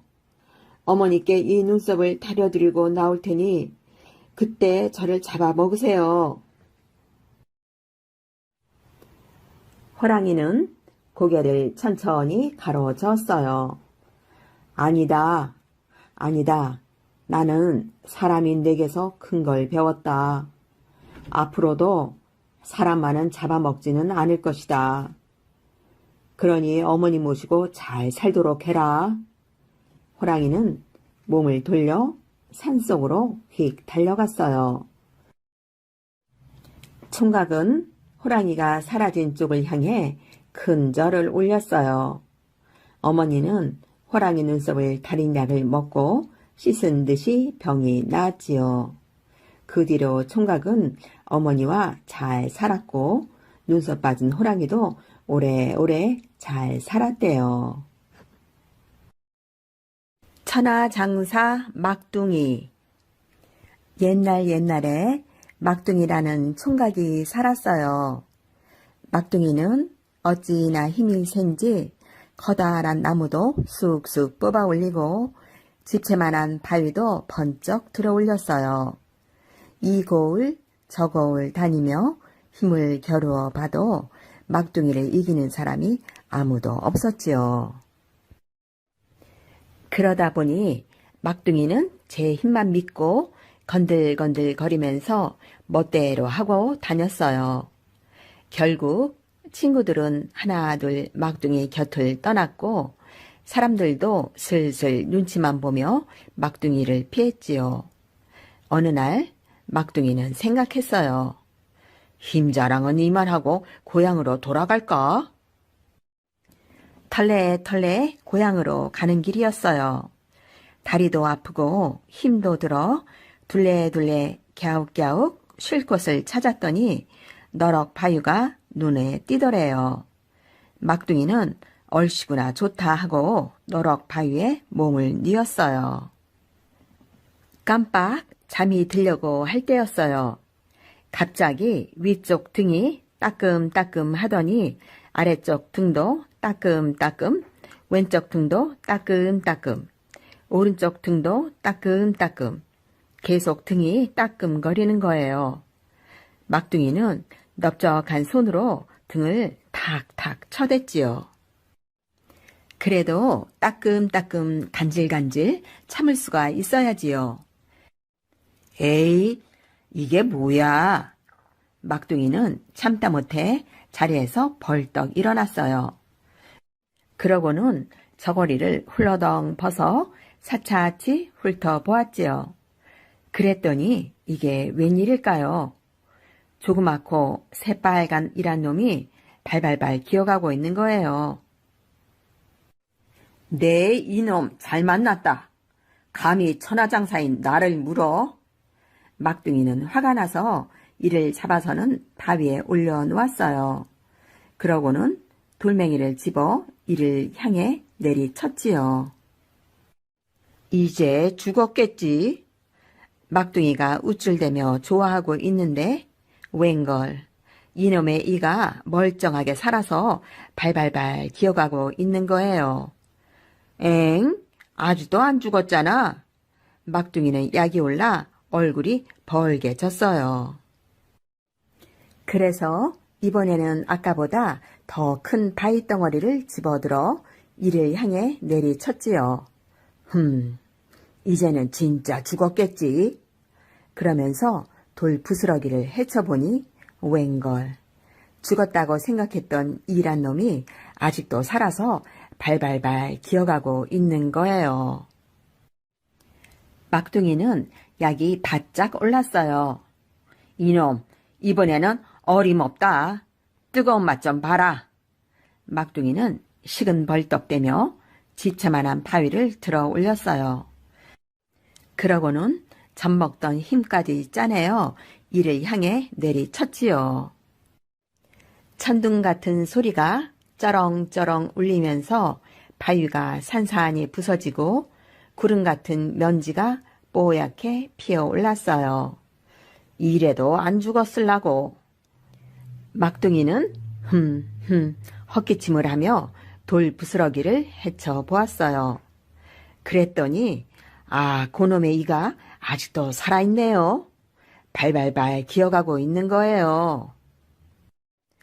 막둥이는 너무나 약이 올라 견딜 수가 있어야지요. 방방곡곡을 다 돌아다녀도 자기를 이긴 사람이 없었는데 조그만 이 하나 죽이지 못하다니 약이 오를 수밖에 없었어요. 막둥이가 씩씩대며 화를 참고 있을 때였어요. 웬 농부가 지나가다 말을 걸었지요. 여보시오, 거기서 무얼 하는 거요? 막둥이는 화를 벌컥 내며 소리쳤지요. 보면 모르오? 이를 죽이는 게지. 농부가 혀를 끌끌 차며 말했어요. 아니, 그 조그만 이를 죽이려고 그렇게 큰 바위를 던졌단 말이오. 모르면 잠잠코나 계시오. 이놈이 어찌나 힘이 센지 이런 바위로도 끄떡 없다오. 농부가 기가 막혀 허허허 웃음을 터뜨렸어요. 여보시오, 거쓸데없는 일에 힘자랑을 하셨구려. 이는 그렇게 잡는 게 아니라오. 자, 내가 하는 걸 잘 보시오. 농부는 돌 부스러기 틈에서 이를 찾아내더니 바위에 올려놓았어요. 그러고는 엄지손가락으로 이를 꾹 눌러 죽였지요. 농부가 허허허 웃음을 흘리며 가버리자 막둥이는 넋이 나간 듯 멍하니 농부의 뒷모습을 바라보고 있었지요. 한참 뒤에야 정신을 차린 막둥이는 이렇게 중얼거렸대요. 이야, 대단한 사람이다. 바위로도 죽이지 못한 이를 손톱으로 죽이다니. 세상에 저런 사람도 있는데 나는 그것도 모르고 우쭐거리고 다녔으니. 막둥이는 그 길로 곧장 고향으로 돌아갔어요. 그리고 제 힘만 믿고 우쭐대는 일 없이 착실하게 농사 지으며 예쁜 각시 얻고 토끼 같은 자식 줄줄이 낳아 잘 살았대요. 아껴라 아껴 영감님과 뭐든지 아껴 영감님. 옛날 어느 마을에 구드새 영감님 한 분이 살았어요. 얼마나 구드새였는지 마을 사람들이 모두들 아껴라 아껴 영감님이라고 불렀지요. 영감님네 밥상엔 언제나 반찬이라곤 간장 한 종지뿐이었어요. 그나마도 아끼고 아껴 먹느라 젓가락으로 콕 찍은 간장에 밥 한 숟가락 그랬지요. 그뿐이 아니었어요. 이 영감님이 물을 얼마나 아껴 썼냐면 쌀 씻은 물에 세수하고 세수한 물에 걸레 빨고 걸레 빤 물은 나무에 주고 그러고도 그 물이 아까워서 아이고 아까워라 아까워 그랬지요. 그런데 그 동네에 둘째가라면 서러워할 구두새 영감님이 한 분 더 살았어요. 이 영감님은 또 얼마나 구두새인지 사람들이 뭐든지 아껴 영감님이라고 불렀지요. 밥풀 하나, 물 한 방울, 땔감 한 조각도 그냥 버리는 일이 없었어요. 심지어 개똥까지 아끼고 아껴 모아두었다가 밭에 뿌리곤 했었어요. 어디 그뿐인 줄 아세요? 초 닿는 게 아깝다고 잠도 일찍 발 씻을 물도 아깝다고 병아리 눈물만큼 조금 신발 닿는 게 아깝다고 사람들이 안 보는 데에서는 맨발로 성큼성큼 걸어 다녔어요. 어느 날 아껴라 아껴 영감님이 뭐든지 아껴 영감님 집에 갔을 때였어요. 마침 뭐든지 아껴 영감님은 마루에 혼자 앉아 엿을 먹고 있었지요. 뭐든지 아껴 영감님은 집으로 들어서는 아껴라 아껴 영감님을 보고 깜짝 놀랐어요. 맛있는 엿을 나눠 먹자니 아깝고 안 주자니 체면이 안 서고 어쩌겠어요. 못 보고 못 들은 채 엿을 낼름 한 입에 넣었지요. 그 모습을 보고 아껴라 아껴 영감님이 말했어요.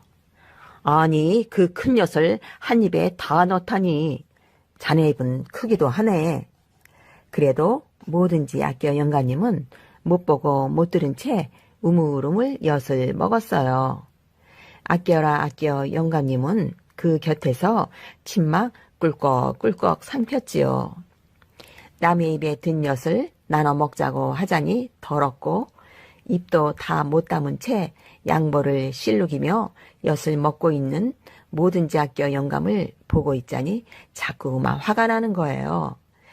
그래서 다짜고짜 뺨을 꼬집으며 왕왕 소리쳤지요. 이래도 모르는 채 할 텐가? 이래도?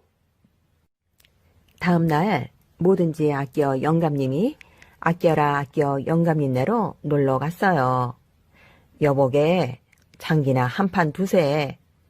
그랬더니 아껴라 아껴 영감님이 물었어요. 좋지. 그런데 장기판은 가져왔나? 아, 장기판은 자네 집에도 있지 않나?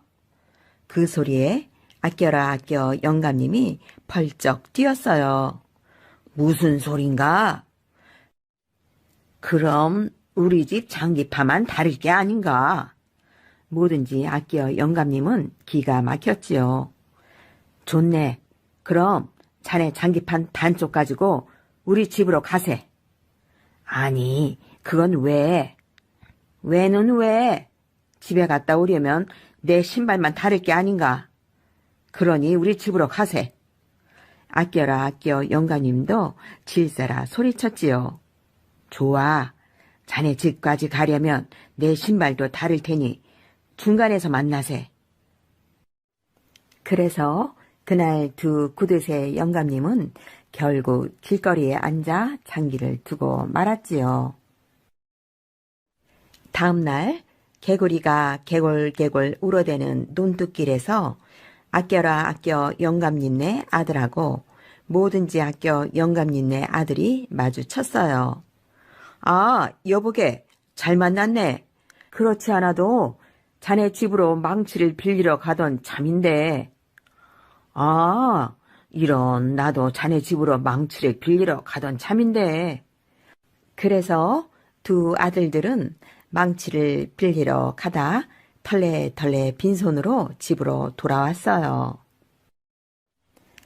아들이 빈손으로 돌아온 까닭을 말하자 아껴라 아껴 영감님이 그랬지요. 아, 네 그런 구두쇠는 처음 봤네. 세상에 망치 없는 집이 어디 있다고 할 수 없군. 얘야, 우리 집 망치를 꺼내오너라.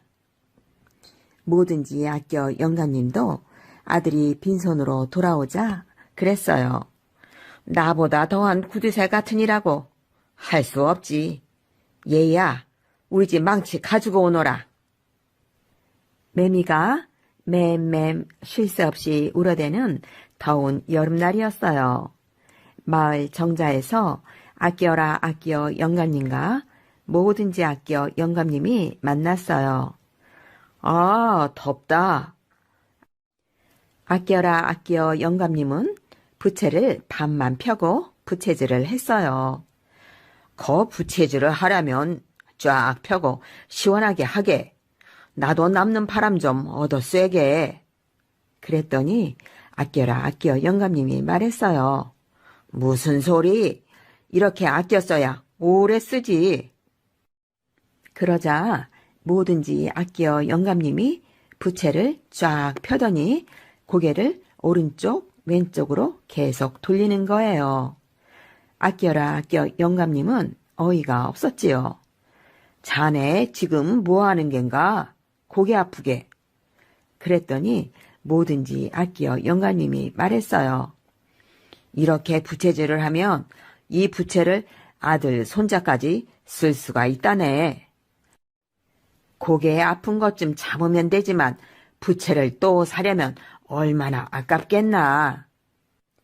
세월이 흘러 아껴라 아껴 영감님 딸이 시집을 가는 날이었어요. 동네 사람들 모두 달걀이니 보리쌀이니 선물을 들고 왔어요. 그런데 뭐든지 아껴 영감님은 달랑 빈손으로 오더니 남보다 더 많이 먹고 그냥 가는 거예요. 그것도 12명이나 되는 식구들을 데려와서 말이에요.